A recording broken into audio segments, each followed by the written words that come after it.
Today I'll share with you 3 quick ways to ensure the security of your Windows 10 PC. Let's go! Today, more than ever, security needs to be taken seriously.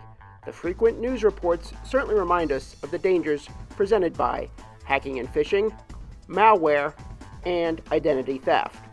In the next minute, I'll share 3 tips on how you can reduce your risks. Tip 1. Password best practices. Please note that if you are using Windows 10 in an office environment, your IT department will have set password policies and procedures. So keep that in mind, as they may supersede the recommendations here. First, and probably the most obvious, your passwords should be unique and complex. Make them more than 8 characters. Use a combination of letters, numbers, and symbols. They should never be repeated.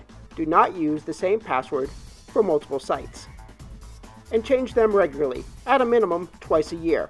All of these practices can be made easier through the use of password management software. Quick tip 2. Pursue privacy. In these times of sharing so much online, it's important to keep some perspective on risk and pursue privacy to a greater degree. Within the Windows 10 environment, you can manage your privacy by going to the Start menu and Settings. Then along the left, you'll see the impressive list of privacy options.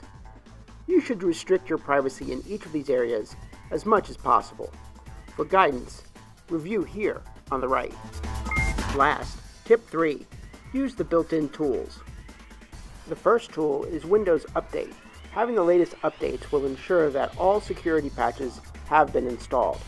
Click Check for Updates, then read about updates and make sure automatic updates are set.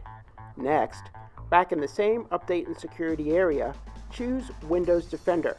It's turned on by default, but you can double-check it here and read more about it on the right. There you have it, the basics of Windows 10 security through passwords, privacy, and tools. Thanks for watching. Join me next time for another set of technology quick tips.